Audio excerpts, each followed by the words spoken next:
Rolex makes a very fine quality watch. This we know. If you watch these videos or you're a watch collector, or even if you're just a casual person walking down the street, if someone says, hey, what do you know about Rolex watches? They're likely to say they're nice Swiss watches. We know this. This is not debated in terms of if they are good. Sometimes, like on this channel, I talk about how maybe they're not as great as their name that is thrown around oftentimes as the pinnacle of luxury. Some of us watch nerds and collectors like the nuances and horological bang for buck, and in which case maybe Rolex would not be the brand. So in no way am I against Rolex, but in this video, I'm going to be sharing with you some things about Rolex watches that not everyone talks about, and they probably don't want you to know.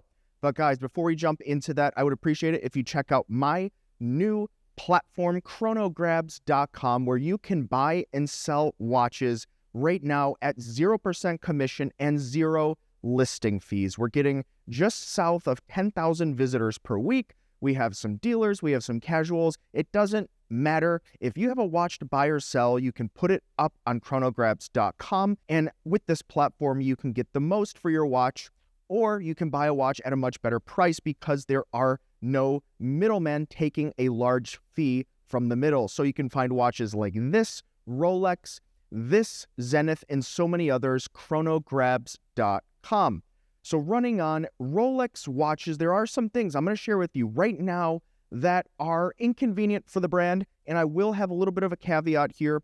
In no way am I trying to say that the brand is bad, but instead just be transparent. I think in a world where a lot of things have become just what they seem and not what they are, especially in marketing, it's more important now than ever to just hone in on the facts and let the consumers decide, or the collectors decide, whether or not they want to, in this case, put the watch in their collection. So the first thing is, actually, Rolex is not a nonprofit. Now, this is a little bit of semantics or legalese. It's the fine print here, right? There's different jurisdictions, and nonprofit is really a United States term.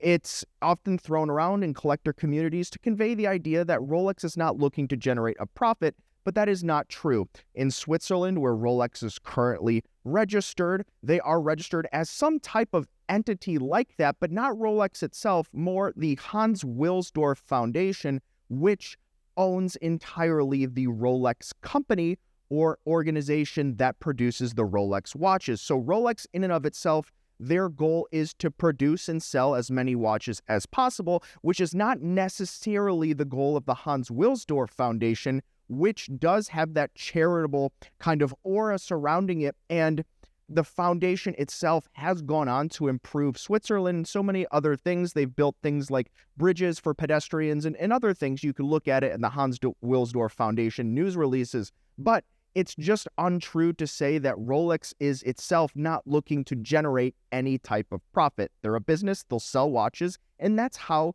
they're likely to behave, which isn't bad. But just to clarify things, they're not technically a nonprofit by themselves. Now, rolling on, many people kind of believe that Rolex watches are produced by hand by, a little old man in a shed somewhere in the mountains of Switzerland. Unfortunately, this is not true.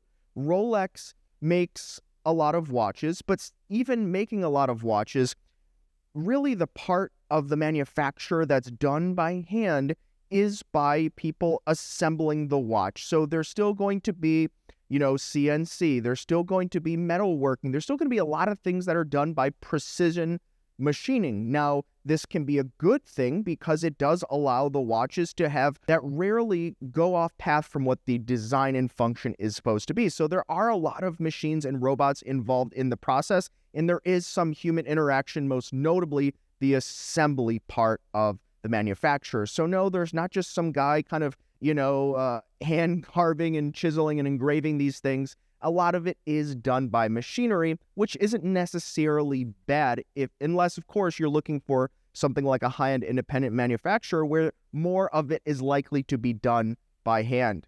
But in that same vein, it's also important to note that Rolex watches are mass-produced. They are not rare. There's some examples that might be more rare, especially in the back catalog, vintage watches, but Rolex watches aren't rare. They produce what's rumored to be over 1.3 million watches per year, and you can't just go walk in and buy one. So it's safe to say that they sell thereabouts 1.3 million watches per year. And to put this into perspective, Lexus made about 850,000 vehicles in the year 2024. So Rolex produces and probably sells more watches than Lexus produces and sells vehicles worldwide. That should be something to keep on your mind when you're looking for watches. Now, rolling on, this one is going to be tricky for some. It's going to be hard to resolve for some, but Rolex watches really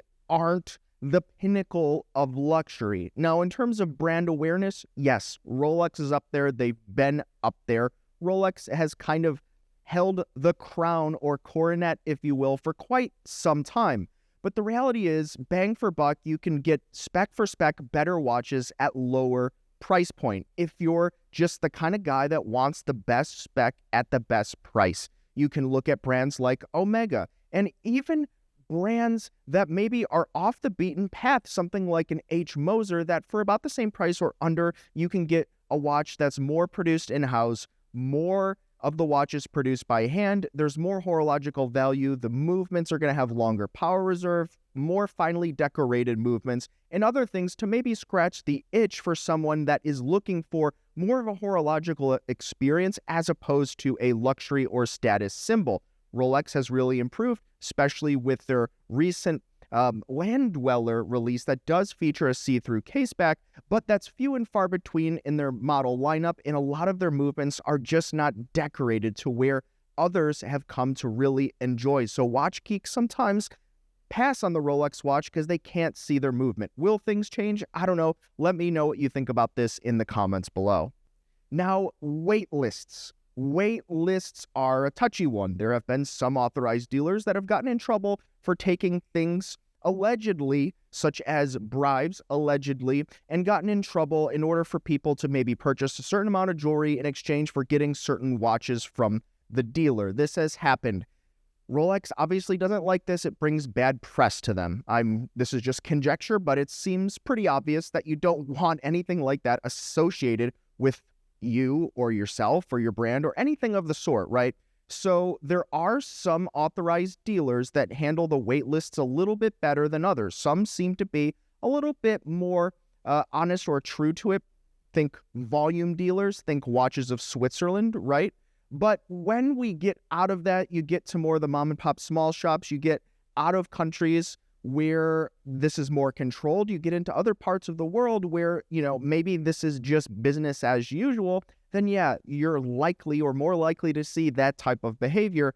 But by and far, largely, the wait list, there's no standardization to it, and it can be oftentimes kind of disappointing for people that maybe saved up for their first Rolex watch. They said that they were put on the wait list for the Daytona or any of the other models that are kind of hard to get still, and they never get the call, and they feel disappointed and upset. So unfortunately, the wait list thing, I know I'm beating a dead horse for some of you that have watched this channel a long time, or others that have watched many other channels and done your homework, but there is really, unfortunately, no centralized, standardized Rolex HQ wait list that you could take advantage of. And last, let's touch on not buying the watch or selling the watch, but collecting and maintaining the watch. This is servicing. I've heard horror stories of in the past people sending their watch into Rolex Service Center. It's a vintage watch, or they liked something about it, and then it came back with a new dial, or it came back with a new bezel, something like a Rolex Explorer 16550, where all the value is in the OG original bezel, or, we get into the dials or special dials, a cream dial. You get it.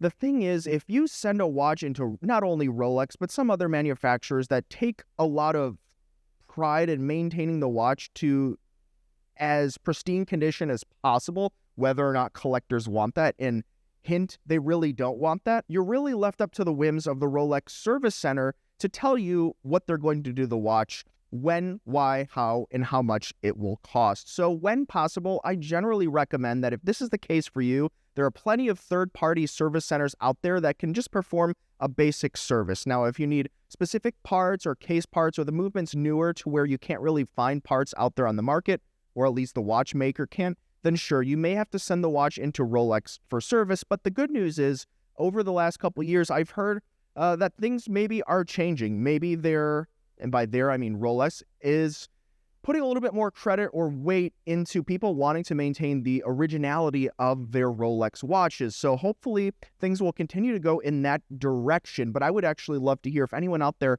had any experiences working with the Rolex Service Center recently. I'd love to see it and hear it in the comments below. So guys, this has been a handful of things that are oftentimes misconceptions, but really people don't talk about truly. You know, there can be a lot of buzz and PR and marketing and a lot of rumors or things that happen to stick, but it's not always true. And that's something that I always try to deliver you here on this channel, is not only my insight and opinion being in the industry and working with thousands of watches and watch dealers and collectors over the years, but also just things that I've picked up in the industry that I think maybe some of you or many of you would love to see and hear. That's why I share it with you here. And guys, once again, don't forget to check out chronograbs.com. 0% commission, 0 fees. I would love over there to help you either buy or sell a watch. We'll see you next time, guys. You've been chatting with John P.